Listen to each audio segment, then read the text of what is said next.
Now that Bitcoin is teetering around the $20,000 mark, things have started to ripple through the industry. Multiple companies have been laying off workers, rescinding job offers, and freezing transactions. The latest batch of platforms to be affected are cryptocurrency lending services. With all this going on, you might be wondering what exactly is happening. Well, your prayers have been answered, because we'll tell you all about what's happening to the crypto lending market. First up, lending platforms freezing. The cryptocurrency lending platform, Celsius, announced on Monday that they were freezing withdrawals and transferring crypto between accounts because of extreme market pressure. Bitcoin has fallen around 50% from its value in less than a year, following a record-breaking market crash. Other currencies have followed suit. For example, Ethereum has fallen 15% this year. That, combined with the economic recession, means a lot of people are rushing to withdraw their crypto or convert it into fiat, which has been destabilizing the market further. Trading platforms have thus decided to stop this by blocking transactions entirely to discourage panic or because they simply don't have that much fiat currency on hand. Celsius said that they had to take this step to stabilize liquidity and to ensure customers' assets stay safe. They did give the reassurance that things like staging rewards, which are an annual interest you earn for placing your crypto on certain exchanges, will continue to stay in place. So, when the market recovers, customers will have more money than they started with. This downtrend is in stark contrast to how well the market was doing just last year. Celsius itself received a $750 million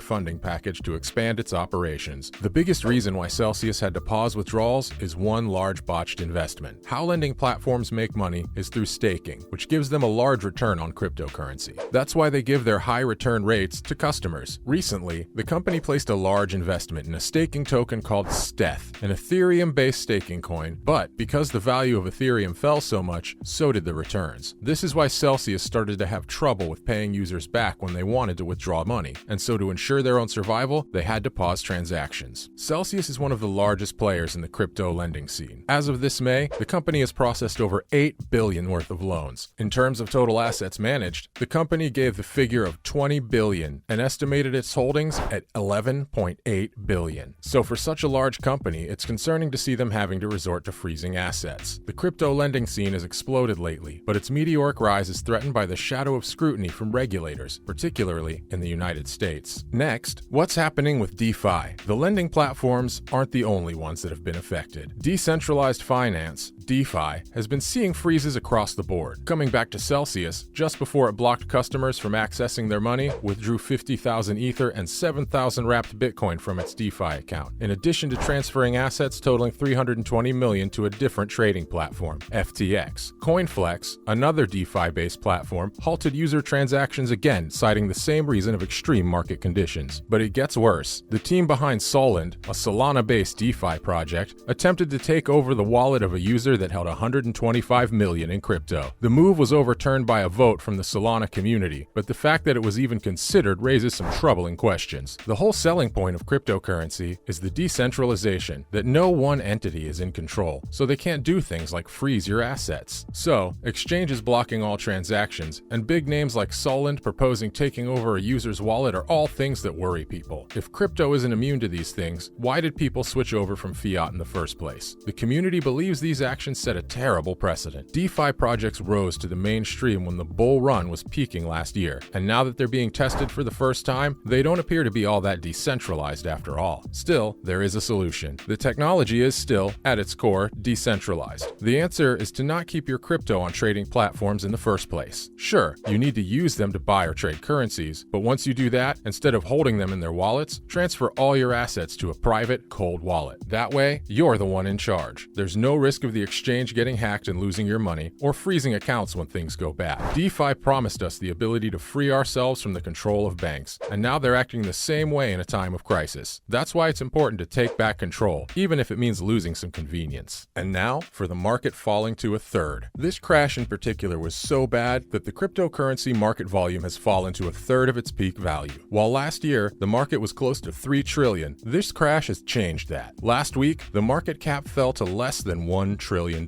Investors have all started to ditch volatile assets like crypto because of the market crashing this much and taking away investor confidence, and also because of the global economy crashing as well. Crypto prices were spurred into a downfall because of the number of prominent currencies collapsing, but importantly, Luna and Terra, which took $50 billion of investor money and made it essentially worthless. So, people want to make investments that have less risk because that's all they can afford to do. And while in previous times of rising inflation, Bitcoin especially has been marketed as a hedge against inflation because its growth was outpacing rising prices. But now, that's no longer the case. Constantly rising consumer prices across the board have contributed to capital flight away from the crypto scene. Next, in other related news, $100 million worth of crypto stolen in a hack. In another blow to investor confidence, hackers have managed to run off with $100 million in crypto. The money was stolen from Horizon, a DeFi company. The developers immediately began investing and found the individual wallet address responsible for the attack, and posted it on their Twitter to publicly reveal the culprit. They also said that they were working with law enforcement agencies like the FBI and various cybersecurity firms to catch the thief. Horizon is a blockchain bridge, a new type of decentralized finance service that allows users to transfer their assets from one specific blockchain to another. The bridge that was hit in this attack was Horizon's Ethereum to Binance Smart Chain bridge. These bridges are often big targets for hackers because of the large amounts of liquidity they hold, and various vulnerabilities in the code that they can exploit to gain control. Horizon clarified that their other bridge, the one for Bitcoin, remain unaffected by the attack. Harmony, the company behind Horizon, hasn't revealed how the attack took place, but users had previously raised concerns about the security of blockchain bridges. This is the latest in a series of attacks on blockchain bridges. Wormhole lost $320 million in a hack last month, and the Ronin network saw $600 million stolen in a security breach earlier this year. Senator Cynthia Lummis, to get better feedback on her proposed cryptocurrency regulation bill, did something out of the box. She posted it on GitHub. GitHub is a website used mainly for sharing open source code that other users can comment on or improve, or even fork into different parallel versions. Lummis hopes that this will encourage her wider community to take part and contribute to the bill with their own suggestions. Already, people have been leaving useful feedback. One user suggested in a comment adding a tax on mining, increasing the value of proof-of-work cryptos, and discouraging mining, which was a heavy environmental toll. Another user had suggestions about algorithm-based stablecoins. Of course, whenever the internet is involved, so is trolling. A lot of joke pull requests and comments have been posted too. For example, one user posted a commit request suggesting the entire contents of the bill be replaced by the source code of the video game Doom. The bill is still in its earlier stages, so every bit of usable feedback helps at this step as the US seeks to increase the regulation on crypto assets. Finally, Chinese state media says Bitcoin is about to collapse. As Bitcoin is going through a record crash, Chinese state-owned newspaper The Economic Daily has issued a warning that the cryptocurrency is headed straight to zero. It calls Bitcoin a speculative asset, much like a Ponzi scheme, promoting the greater fool theory that a lot of crypto naysayers push. Economic Daily says Bitcoin is nothing but a string of code and has no inherent value except hoping someone else will buy it for a higher price in the future. China banned Bitcoin mining last year in preparation to launch its own digital currency, the yuan. Economic Daily further justified the ban, pointing at the collapse of the Terra and using that to call all crypto a speculative industry without any real value. That's a wrap for this video. Have you used any of these crypto lending platforms before? Let us know in the comments below. Make sure to give this video a thumbs up and subscribe to our channel for more videos like this. See you in the next one.